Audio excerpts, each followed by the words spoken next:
kamu, saya ada kebangkitan Yesus. Amin. Kebangkitan ini bukan berlaku secara sejarah saja. Tapi sebenarnya kebangkitan itu harus juga berlaku di dalam kehidupan kita. Apabila kita melihat tadi persembahan ini, dia menyatakan seseorang yang perlukan Tuhan dalam kehidupan. Karena tanpa Tuhan, kita sangat senang dipermainkan atau dipudakkan di dunia ini. Banyak jenis gejala kekecewaan. Tapi Tuhan sangat-sangat inginkan kita kembali kepada Dia. Oleh itu, Dia menghantarkan Yesus.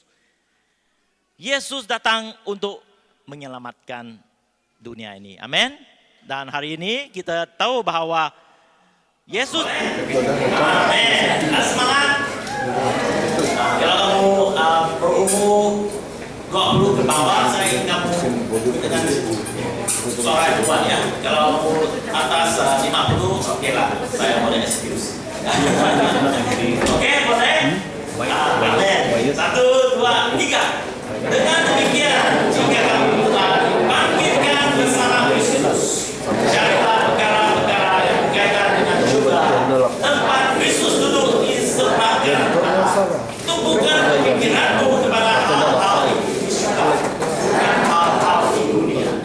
Kerana kamu telah mati dan hidupmu tersembunyi bersama Kristus dalam Allah. Apabila Kristus yang merupakan kehidupan kamu ini muncul, kamu akan muncul bersamanya dalam kemuliaan.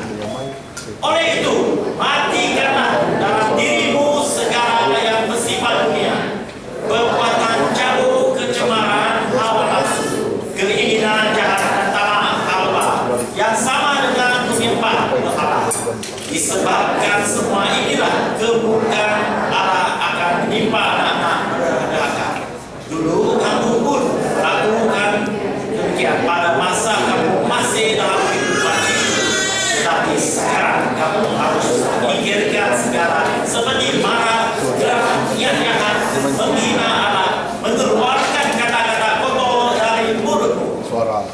Jangan bercakap bohong satu sama lain, kerana kamu sudah melucutkan dirimu yang lama itu dengan segala kelakuannya dan menentangkan diri yang baru yang harus menerus diperbaharui dengan pengetahuan merupa Allah yang menjadikannya. Dengan demikian, tiada lagi orang Yunani atau orang Yahudi, orang bersunat atau orang tidak bersunat, orang dasar atau orang miskin, hamba atau merdeka, Kristus segala-galanya dan dalam segala-galanya. Amin. Mari kita berdoa. Tuhan, kami serahkan masa ini agar Tuhan buka hati kami apabila kami mendengar firman-Mu. Kami secara otomatis akan bertindak, karena inilah kuasa-Mu yang ada dalam kehidupan kami. Serahkan semua ini, saya bersyukur karena boleh menyaksikan sedikit daripada youth dan mengatakan kehebatan Engkau dalam diri kami. Serahkan semua ini dalam nama Yesus kami nyatakan. Amin. Nah, saudara-saudari, apa yang kamu bacakan tadi juga adalah persamaan sedikit yang dilakukan oleh Yuda. Sangat jelas apa yang Tuhan ingin menyatakan kepada kita, bahwa kita di dunia ini tidak seharusnya hidup di dalam duniawi, karena semua hal tuju dunia ini hanya ke dalam kematian. Tapi Tuhan Yesus datang untuk menyelamatkan kita. Dan kita lihat bagaimana Tuhan Yesus harus dimatikan kayu salib. Nah, ini adalah kita tahu bahwa ini adalah kebaikan Tuhan. Ini adalah kasih karunia Tuhan, bukan kerana kita orang yang sempurna. Hari ini kalau saya kata saya seorang sempurna, itulah adalah satu yang bohong. Kamu tanya istri saya, tahu dia saya bukan orang sempurna, betul? Sebenarnya tidak ada orang yang dikatakan sempurna. Semua ada dosa. Dan dosa ini harus dibayar.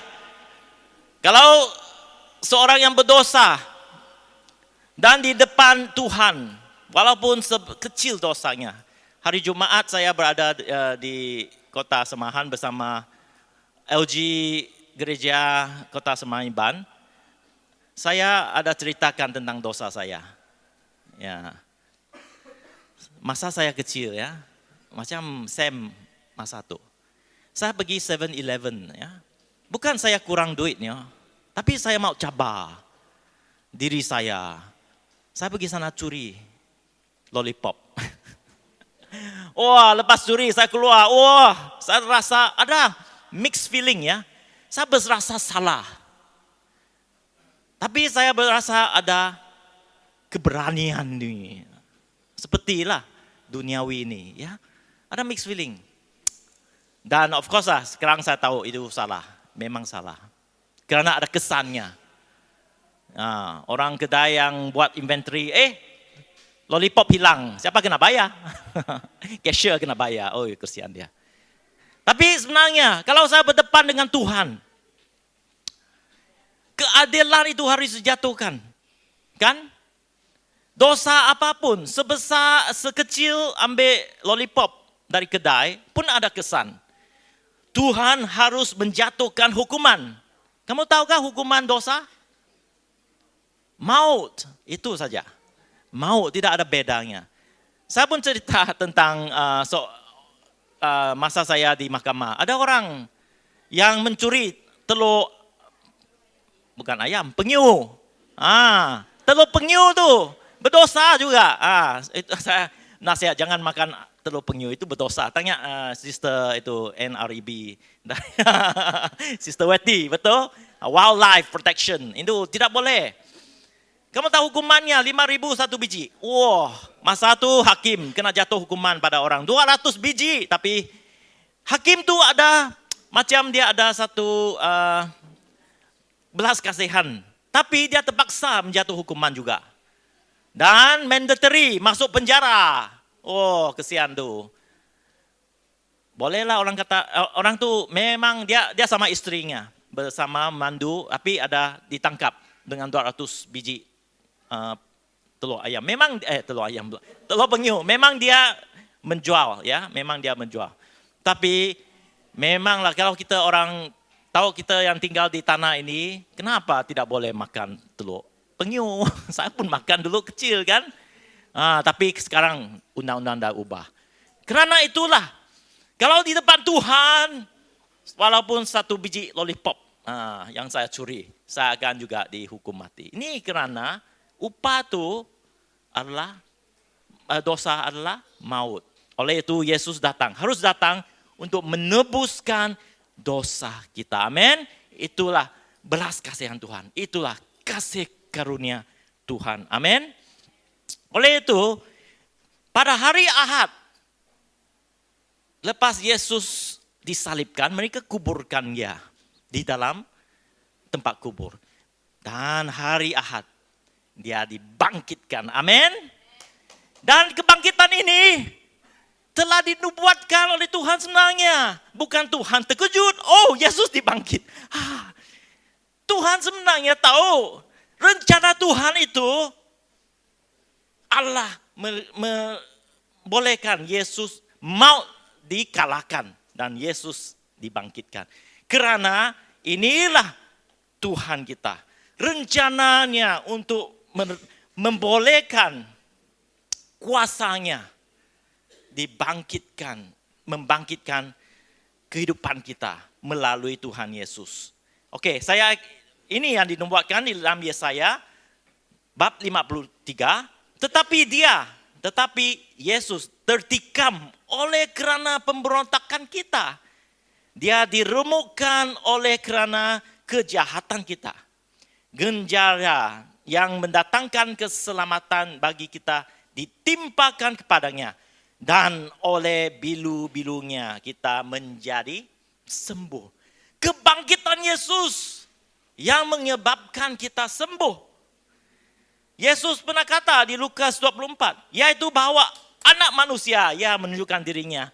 Anak manusia harus diserahkan ke tangan orang-orang berdosa.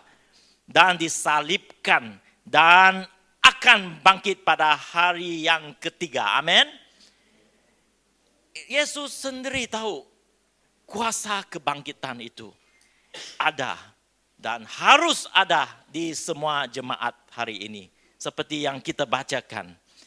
Kamu telah dibangkitkan bersama Kristus. Katakan kepada orang sebelah kiri dan kamu dibangkitkan bersama Kristus. Next slide ya. Next slide. Ada juga persamaan yang saya ingin tunjukkan ya. Pada hari next slide please. Hari kebangkitan, Maria dan kawan-kawan rakan-rakannya, mereka pergi ke tempat perkuburan Yesus dan terlihat batu besar itu telah dialih dan mereka masuk ke dalam gua itu, tempat kubur itu, dan terlihat apa terjadi? Two angels, dua malaikat. Mereka duduk di atas tempat tubuh Yesus, ya. Seorang di depan dan seorang di belakang, di kepala dan di kaki. Nah, ini satu petunjukan kalau kita tahu tentang firman Tuhan, tentang kisah di mana Tuhan membawa orang Yahudi keluar daripada Mesir, di mana Tuhan menyuruh mereka membuat apa? Ark of Covenant, apa tuh? Tabut perjanjian. Tabut perjanjian, ya. Mereka membuat tabut perjanjian dan Tuhan mengarahkan, letakkan dua malaikat di sebelah kiri dan kanan. Dan disinilah tabut perjanjian ini, disinilah mereka meletakkan dua malaikat dan disinilah dikatakan setiap tahun kamu harus menyembelihkan anak domba yang tidak bercela, ambil darah ini dan letakkan di tempat ini supaya pengampunan dosa ini berlaku untuk orang Israel. Nah, ada persamaan kah? Apabila mereka ke kubur Tuhan Yesus. Persamaannya, Tuhan Yesus diletakkan di sini dan darahnya di tengah-tengah. Dan dua malaikat bersama dengan dia. Satu di kepala, satu di kaki. Inilah tabut perjanjian Tuhan bagi kita. Tabut perjanjian yang baru untuk kita semua. Amin. Keajaiban, kebaikan Tuhan telah ditunjukkan dalam firman-Nya. Dari permulaan sampai hari ini. Bagaimana Tuhan ingin membawa kita kepada kebangkitan Dia. Oleh itu pada hari ini kita akan lihat dalam firman Tuhan 3 perkara yang kita bacakan tadi di Kolose ya, 1 sampai 11. Pertama adalah kita telah dibangkitkan bersama dengan Kristus. Amin. Kita telah dibangkitkan. Hari ini mungkin kamu rasa, bila aku dibangkitkan, aku masih hidup. Sama aku pernah mati. Ya, kalau kita rasa gitu, biar saya katakan, kamu mati karena dosa kamu. Amin. Maksudnya, kita telah mati dosa kita. Melalui kehidupan yang baru ini, kita tidak harus hidup dalam dosa. Tadi kita lihat sedikit kan. Dia hidup dalam dosa. Kemabukan, perjudian, cinta. Apa terjadi? Kehidupan dia penuh dengan kesengsaraan. Kerana ditarik sini, ditarik sana. Betul? Betul tak Abigail? Betul. Tapi apabila dia ketemu Yesus, dia dilepaskan dari dosa ini. Inilah kuasa kebangkitan. Dan Tuhan ingin kita, seperti yang dikatakan di dalam Ephesians 4:22. Put off your old self. Ya, meletakkan, tanggalkan manusia lama. Manusia lama itu adalah manusia yang kita dilahirkan dengan keinginan berdosa. Seperti saya yang dulu. Banyak benda yang aku curi. Dekat sekolah pun curi rubber. Apa? Aku pun tak tahu kenapa. Saya ada rubber tapi saya mau curi tu rubber orang lain. Sampai cikgu telefon suruh bapak saya ke sekolah. Lepas tu ada sekali lagi insiden di rumah. Cousin saya datang dari Labuan. Ya, dompet dia dekat rumah. Aku pergi biliknya, curi RM10. Masih aku ingat, merah tu, RM10. Pergi beli aiskrim, lepas tu balik rumah. Mak tengok saya makan aiskrim, mana datangnya duit. Aduh, kena lah rotan. Lepas tu adik perempuan saya masa disandakan. Saya tu memang kreatif. Saya minta adik perempuan saya ambil duit siling daripada dompet emak. 50 sen. Kumpulkan banyak-banyak. Lepas tu saya berniaga sama dia. Saya bawa anak patung dia. Saya jadi penjual anak patung untuk adik perempuan saya. Yang saya minta dia curi, ambil duit mak dia. Mak saya. Lepas tu saya jual anak patung 50 sen. Wah, saya ambil 50 sen. Lepas tu mak tahu. Mak pun tanya, kenapa kamu curi 50 sen? Banyak gila. Saya cakap, bukan saya curi, saya jual anak patung. Dia yang curi. Adik saya curi. Tengok. Inilah kehidupan ya lama kita. Amin. Mungkin bukan curi, tak pernah curi, tapi curi masa. Adakah? Bila kita malas, ini curi masa. Masa orang, masa segala-galanya. Dalam masa kita belajar, kita curi masa. Dan banyak kali curi hati orang ya. Lelaki itu pandai curi hati.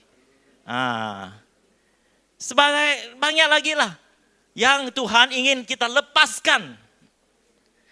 Put off your old self. Ini hidup yang lama.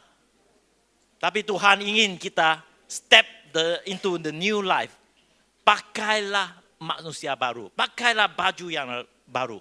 Put on the new man which is God after God. Ya, di dalam Efesius 4:24. Tuhan ingin kita apabila kita kenal Tuhan Yesus, menanggalkan orang lama dan membiarkan roh Tuhan datang ke dalam kehidupan kita. Saya ingin kita lihat seterusnya, ya. Ini adalah sejarah Amerika. Kamu tahukah sejarah Amerika di dalam 1863? Masa itu ada peperangan besar antara orang utara dan orang selatan. Dan disitulah peperangan ini disebabkan mereka ingin membebaskan banduan-banduan. Yaitu orang yang daripada Afrika. Yang menjadi hamba di ladang-ladang ternakan di selatan Amerika. Satu peperangan yang besar. Sampai juta orang mati.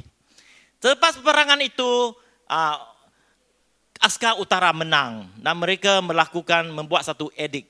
Ya, proklamasi pembebasan di 1 Januari 1863 di mana Abraham Lincoln mengatakan proklamasi ini akan membebaskan 3 juta hamba banduan di selatan. Semua hamba orang Afrika akan menjadi orang biasa. Tidak lagi menjadi hamba, perhambaan. Dan edik ini, proklamasi ini keluarkan dari 1 Januari 1863. Kamu tahukah, walaupun proklamasi itu dikeluarkan, masih lagi banyak orang Afrika yang hidup sebagai hamba. Kerana mereka tidak kenal edik ini. Tidak tahu baca. Walaupun mereka dengar, mereka pun tidak faham kenapa. Selepas 2 tahun, baru mereka mendapatkan berita tentang pembebasan ini. Banyak juga. Apabila mereka diberitahukan dan ditunjukkan pembebasan, mereka pun keliru. Mereka katakan, apa maksudnya? Saya adalah seorang hamba. Selama-lamanya saya hidup sebagai seorang hamba. Walaupun ada edik ini, saya tidak paham. Saya masih mau hidup sebagai hamba. Inilah mungkin terjadi dalam hidup kita. Walaupun Tuhan Yesus bebaskan kita, tapi kita masih hidup dalam dosa duniawi kita. Karena keseronokan mungkin kita tidak paham bahwa ada kehidupan yang lebih baik lagi. Kalau ada masalah, minumlah, kita enjoy. Kalau ada kekebumian, minumlah, kita enjoy. Betul, ada juga saya pergi ke tempat longhouse ya. Tengok, terus orang yang mati, terus ada buka satu meja untuk holocim. Udang. Akai, kenapa ini berlaku ya? Inilah terjadi. Kehidupan yang lama masih di dalam kehidupan kita. Tapi Tuhan ingin kita membebaskan. Oleh itu dalam firman tadi yang kita baca, kita dibangkitkan dalam Yesus. Matilah kehidupan kita yang lama. Matilah gejala kita yang lama. Dalam Roma 4:6-4, ya next slide. Melalui baptisan itu, kita dikuburkan dengan dia dan ikut mati bersamanya. Demikianlah juga, sebagaimana Kristus dibangkitkan daripada kematian melalui kemuliaan Allah Bapa, kita juga dapat menikmati kehidupan yang baru. Amin. Oleh itu, hari Jumaat kami pergi ke Koloyo.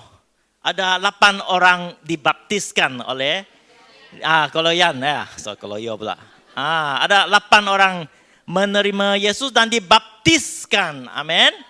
Amin. Beri tepukan tangan kepada mereka dari Iban Semariang, gereja Iban Semariang. 8 orang. Apabila mereka dibaptiskan, kita sebagai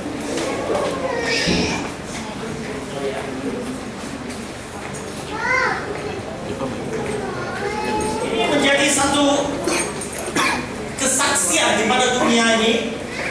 Apabila kita dibaptiskan, kita mengatakan semua dosa, semua kehidupan lama harus dialihkan di dalam sungai ini. Dan apabila saya dikembalikan dengan napas baru. Inilah kehidupan yang baru. Amin. Siapa di sini sudah dibaptiskan? Ingat, masa itu kita yang katakan, kehidupan lama haruslah dimatikan.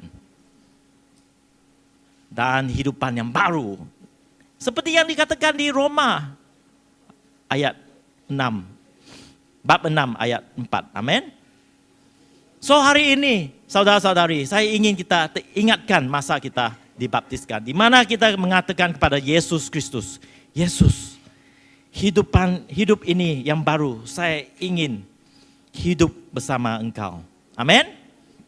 Oleh itu poin yang kedua, kita diperbaharui bersama Kristus dalam ayat 5 sampai 9. Oleh itu matikanlah dalam dirimu, ya. Kita harus make that decision. Karena tidak ada orang yang dapat buat keputusan ini. Haruslah daripada kita sendiri. Matilah dalam dirimu segala yang bersifat dunia. Dulu kamu pun berkelakuan demikian pada masa kamu masih dalam kehidupan itu. Tetapi sekarang kamu harus menyingkirkan segala-galanya. Amin. Ini keputusannya harus dilakukan.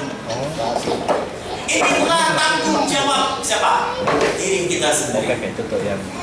Karena Tuhan adalah gentleman, ya.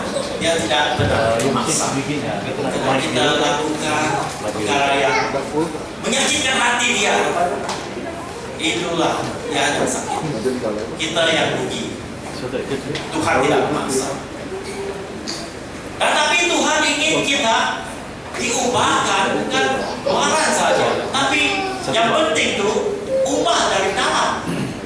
Karena kadang-kadang kita ingat bahwa mengubahkan sesuatu itu hanya kita ubah dari luar. Jika biarlah roh kita tanpa membiarkan Yesus menyentuh hati kita. Ya, seperti kita marah, kita mempunyai sikap seorang yang short fuse ya, kadang-kadang sikit-sikit kita marah. Dan kita katakan, oke, tak apa, sebab saya menjadi Kristen, saya tidak akan marah. Saya cuma tidak akan marah. Bila ada suatu lagu, saya orang Kristen tidak marah. Lama kelamaan, apa yang kita lakukan, kita menghalang ya, dan tanpa mengubahkan apa yang di dalam. Satu hari dia akan meletup seperti volcano, ya, boom. Nah, ini letupan yang kuat, kemarahan itu akan lalang juga. Nah, kita akan kecewa, orang akan juga dan sebagainya. Ya. Tapi apa yang Yesus ingin kita lakukan adalah perubahan dalaman. Oke, next slide. Ini seorang pakar Einstein yang mengatakan outer changes ya, perubahan luaran selalunya bermula dengan satu perubahan sikap dalaman. Betul? Apa yang ada di luar itu sebenarnya refleks apa yang di dalam. Kalau kita mempunyai simptom-simptom sakit, sakit otak, sesama dan sebagainya, kita jumpa dokter, pasti dokter akan tanya, adakah kamu expose hari itu kepada hujan dan sebagainya. Dia akan tanya sejarah kamu, kerana dia tahu simptom itu adalah keluar, tapi yang penting dalam. Dan doktor akan cuba membagikan kamu ubat. Dan banyak kali doktor kata, kamu coba makan ubat Panadol dulu. Lepas 2 hari belum sembuh, baru datang. Aku akan bagi antibiotik. Saudara-saudari, apa yang ada di luaran juga, yang kita lihat di dalam kehidupan kita, disebabkan apa yang ada di dalam. Oleh itu perubahan itu harus bermula bukan di luar, tapi di dalam. Perubahan luaran tanpa mengubahkan sikap tidak akan kekal. Amin. Tidak akan kekal. Kerana kita hanya superficial saja, cover dia. Macam luka, tampalkan selotep, plaster. Tapi hati yang sebenarnya terluka. Oleh itu kita harus carilah pakar untuk perubatan dalaman. Siapa pakar perubatan dalaman? Yesus, oke. Ada satu cerita di dalam firman Tuhan ya. Kamu tahu cerita ini, next slide. Tentang seorang yang bernama Zacchaeus. Zacchaeus adalah seorang yang tidak disukai orang di bandar itu. Kerana dia tax collector, pemungut cukai. Dia sangat pemungut cukai yang menipu orang. Badan dia juga pendek. Agak pendek jugalah. Dia tidak disukai orang di tempat itu, dibenci, cukup menipu, yang mempunyai banyak uang. Dia orang kaya, banyak uang, tapi dia tak ada sahabat. Di hatinya dia rasa kosong. Dan yang walaupun dia banyak uang, tapi dia masih rasa kosong. Suatu hari dia dengar berita tentang seorang rabai akan ke bandar dia. Dia ingin melihat siapa tu orang tu. Dia pun, kerana dia terlalu pendek, dia pun panjat ke satu pokok. Dan di situlah dia melihat. Dan datanglah Yesus. Kamu tahukah? Yesus tahu segala-gala yang ada di hati kita. Zacchaeus ni bukan seorang pemurah hati. Kalau ada duit, dia simpan sendiri. Dia guna sendiri. Tapi masa tu, bila Yesus ketahu dia, Zacchaeus ada di sana, dia memandang ke atas. Zacchaeus, Yesus kata, hari ini saya akan makan di rumah kamu. Wow, tak pernah orang menghormati Zacchaeus. Semua orang mengatakan dia pencuri. Semua orang tidak suka dia. Tapi bayangkan hari itu, Yesus datang. Oi, Roland, jemput saya ke rumah kamu. Mina, Mina. Jemput saya ke rumah kamu. Suddenly kita terasa dihormati Yesus. Wow, Zacchaeus lah. Apabila Zacchaeus menjemput Yesus ke rumah dia, suatu yang berlaku. Ada satu perubahan hati. Tak pernah orang menghormati Zacchaeus pada hari itu. Yesus menghormati dia. Dan apa yang berlaku? Perubahan hati. Lepas itu Zacchaeus mengatakan kepada Yesus, Yesus, saya orang berdosa. Selama ini saya mencuri duit orang, menipu. Tapi hari ini saya akan membagi balik siapa yang saya curi. 10 kali ganda saya akan bagi balik. Inilah yang dikatakan perubahan hati. Siapa saja, siapa yang dapat mengubahkan hati? Bukan saya.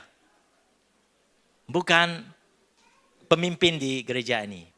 Bukan suami atau istri kamu. Oleh itu, apabila kita kawin berpasangan, kita selalu ingin mengubahkan hati pasangan kita. Betul? Sampai kita bertengkar. Carilah Tuhan Yesus. Dia pengubat hati. Dia pakar perubahan sikap dalaman. Bukan itu saja. Perubahan ini berlaku di banyak orang yang ketemu Yesus. Okay, let's see the next slide. Seorang perempuan yang berada di kota Samaria. Seorang pemalu. Seorang yang rasa kecewa kerana masyarakat mengatakan dia pelacur. Ada mempunyai 10 orang suami. Tapi hari itu Yesus ketemu sama dia. Dan pada hari itulah hati dia diubah. Saudara-saudari, di dalam buku Yeremia 29 ayat 12 mengatakan, apabila kamu berseru dan datang untuk berdoa kepadaku, maka aku akan mendengarkan kamu. Kamu akan mencari hadiratku dan menemukan aku apabila kamu mencari aku dengan segenap hatimu. Perubahan hanya dapat berlaku. Dan hari ini, mari kita lihat dalam hati kita. Apakah yang Tuhan Yesus ingin ubahkan dalam kehidupan kita? Adakah sesuatu yang masih yang kita katakan tidak dapat breakthrough? Mintalah Yesus datang. Mintalah dia ke dalam hati kita. Dia dapat mengubahkan. Dia dapat mensempurnakan kehidupan kita. Amin. Untuk hari ini, nanti kita akan cari Yesus ya. Siapa cari Yesus? So, mari kita ambil masa nanti ya untuk kita benar-benar minta Yesus datang ke dalam kehidupan kita. Karena tanpa Yesus, tanpa perubahan itu, kehidupan kita masih dalam kehidupan lama. Walaupun keinginan kita ada. Oleh itu pada hari ini, poin yang ketiga yang kita ingin lihatlah, kita sedang dipulihkan kepada gambar Tuhan. Gambaran Tuhan dalam ayat 10 yang dikatakan, terus menerus diperbaharui dengan pengetahuan menurut rupa Allah yang menjadikannya dengan demikian tiada lagi orang Yunani atau orang Yahudi. Apabila kita dipulihkan,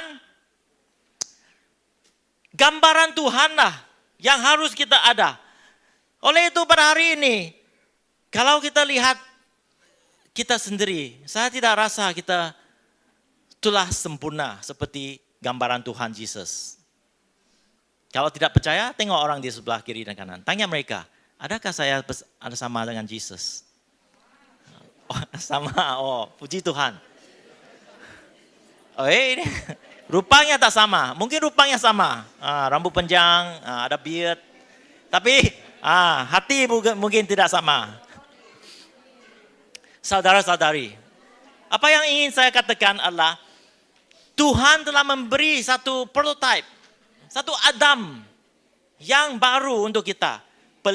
Perlihatkan supaya kita diubahkan menjadi serupa dengan Dia. Adam yang baru bertentangan dengan Adam yang lama. Kalau kamu perhatikan apa yang berlaku. Yesus mengatakan dia adalah Adam yang baru. 1 Korintus 15 ayat 45. Seperti ada tertulis, manusia pertama Adam menjadi makhluk yang hidup. Tetapi Adam yang akhir menjadi roh yang menghidupkan. Adam yang baru, Adam yang lama itu Adam yang kita tahu di firman Tuhan adalah Adam yang berdosa. Semua manusia yang dilahir dari permulaan dari Adam sampai sekarang adalah manusia yang berdosa. Tapi siapa yang hidup semula dalam Adam yang baru adalah Adam yang tidak berdosa. Amin. Maksudnya kita mempunyai kesempurnaan dalam Tuhan Yesus apabila kita hidup dalam Dia. Oleh itu, saudara-saudari, Tuhan ingin selesaikan karya agungnya dalam hidup kita. Walaupun tadi saya katakan kita belum sempurna, tapi perbuatan Tuhan, keinginan Tuhan adalah kehidupan kita sempurna dalam hidup kita hari ini. Oleh itu dalam Filipi 1:6.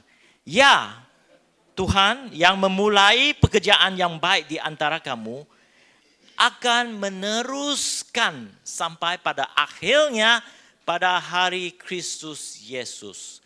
Kesempurnaan. Dan hari ini kita harus membuat keputusan untuk menjadi sempurna dalam kehidupan kita. Biarlah semua segala tabiat-tabiat yang buruk, tabiat-tabiat yang tidak sama dengan Tuhan, tabiat-tabiat duniawi disingkirkan. Dan caranya adalah meminta Tuhan Yesus menolong kita, ubahkan hati kita. Amin. Karena ini bukan kita dengan kekuatan kita tidak mampu, tapi hanya melalui Tuhan Yesus. Amin. Yesus manusia kesempurnaan Tuhan. Roh Kudus, Tuhan telah menghantarkan Roh Kudus untuk menolong kita menjadi seperti Yesus. Oke, tadi saya bacakan, ya next slide. Saya ada baca tentang 1 Korintus 15. Apabila kita disempurnakan, saudara-saudari, Tuhan ingin kita mempunyai damai yang tidak tergoyah. Hari ini banyak sekali kita tersinggung oleh benda-benda, berita-berita, peperangan. Tapi Tuhan ingin kita mempunyai satu damai yang tidak tergoyah. Kenapa? Bila kita mempunyai damai yang tidak tergoyah. Apabila kita yakin pada Tuhan Yesus. Kita yakin pada masa depan kita. Mungkin hari ini Petro, Anoa sudah memberi berita. Kalau kamu kerja kerajaan di mungkin sekolah ada efek kah? 8 kilometer tak payah ke sekolah. Tidak, masih perlu ke sekolah. Kalau kamu dapat, jangan mandu kerja ke tempat kerja. Work from home untuk jimatkan kos. Ini permulaan saja. Peperangan itu belum selesai. Ketidakpastian akan berlaku di dunia ini. Semua akan berubah. Kos-kos makanan akan naik. Tapi mintalah Yesus. Jadi damai sejarah kita. Tumpukan perhatian kepada Dia. Milikkan damai ini yang tidak tergoyah. Memberi kasih yang tidak bersyarat untuk pemulihan hubungan. Kalau kita tahu bahwa apa yang Tuhan inginkan, kesempurnaan ini, kita harus memiliki sikap sebegini. Apa yang berlaku pada kita, walaupun kadang-kadang kita rasa tidak adil, tapi biarlah Tuhan menjadi pengadil. Dan kita akan mempunyai sikap memberi kasih yang tidak bersyarat. Amin. Kerana pekerjaan Tuhan bermula dari kita, haruslah kita membiarkan Tuhan melakukannya sampai akhir supaya kita menjadi sempurna. Oleh itu, saudara-saudari, perubahan ini sangat-sangat diharapkan oleh Tuhan untuk kita semua. Pada hari ini kita datang ke gereja, mendengar firman tentang kebaikan Tuhan, mendengar firman tentang apa yang diingini oleh Tuhan. Yang penting, apakah yang harus kita lakukan mulai hari ini tentang kebangkitan Tuhan Yesus yang ada di dalam kehidupan kita. Saya ada cadangan. Ya. Next slide. Cadangan ini adalah first thing, kita harus rindukan perubahan, ya. Kita harus ada kerinduan untuk perubahan. Tanpa kerinduan ini, kehidupan kita masih sama. Kehidupan yang sama adalah kehidupan yang tidak akan progres dalam hidup. Kedua adalah memperluaskan pengetahuan firman. Apabila kita memperluaskan pengetahuan firman, kita akan tahu rencana Tuhan. Bukan hanya tentang dunia ini, tapi tentang kehidupan yang Tuhan inginkan. Oleh itu kita harus, kamu tahu kalau kita baca firman Tuhan, sebenarnya Tuhan yang berfirman menyatakan suatu. Banyak kali apabila saya mulai hari dengan Mazmur, semua yang saya bacakan, seperti Tuhan menunjukkan kepada saya, ini yang akan berlaku. Kamu harus sabar dalam hati kamu. Kamu akan mungkin dapat ada cabaran. Apa yang kamu harus bertindak? Dalam firman Tuhan, Dia mengajar setiap hari. Inilah cara Tuhan menyampaikan dirinya kepada kita. Bukan melalui emosi kita, ya. Bukan melalui perasaan, hari ini saya tidak rasa begitu. Tuhan jauh. Tidak. Tuhan selalu ada di sana. Dan kita harus ambil peluang mendengar daripada Dia melalui firman-Nya. Ketiga, bertumbuh bersama jemaat gereja. Haruslah kita ambil peluang. Kerana apabila kita tidak ingin bersama gereja atau jemaat gereja, kita akan menjadi volatile atau sangat senang dikuasai oleh iblis, disinggung oleh iblis, dikacau. Kadang-kadang kita akan dicobai. Dan inilah masa kita perlu sokongan daripada gereja, daripada jemaat gereja. So ambil peluang ini. Datang kepada live group. Datang kepada gereja pada hari Ahad. Ini adalah proses pengubahan, ya, perubahan. Dan keempat, bekerja sama dengan Roh Kudus, Roh Tuhan. Saudara-saudari, apabila kita dibaptiskan, Tuhan telah memberikan kita Roh Kudus. Amin. Kita harus bekerja sama Dia. Tak pernah Yesus meninggalkan kita bersendirian di dunia ini. Biarlah Tuhan bekerja di dalam kehidupan kita. Apabila kita menghadapi suatu, mungkin dimarahi kita yang berada di sekolah, ya. Mungkin kamu yang tidak bersalah, tapi cikgu tersilap, anggap kamu bersalah. Ya marah kamu. Kamu harus first thing, jangan marah. Jangan bertindak balas. Jangan respon dengan negatif. Tanya Roh Kudus, Roh Kudus, apakah harus saya lakukan? Amin. Inilah Tuhan bekerja di sana. Kerana Tuhan ingin menunjukkan, membawa kamu kepada sikap yang baru. Sabar. Jangan bertindak, sabar dulu. Banyak sekali saya melihat, mungkin satu cerita tentang Pastor Moses. Kamu tahu Pastor Moses, pastor kita di Kuala Lumpur, sudah lama dia menunggu pasport dia. Pasport, IC. IC dia. IC hijau, walaupun dia dilahirkan di, mana tuh? Sarawak ya. Miri. Lama dia menunggu. Tapi bila Tuhan bekerja, front page newspaper. Amin. Walaupun dia kecewa, lama dia tunggu, datangnya Tuhan, bila aku akan menjadi seorang warga negara Malaysia. Bila 30 tahun dia tanya. Tapi bila Tuhan bekerja masa yang tepat,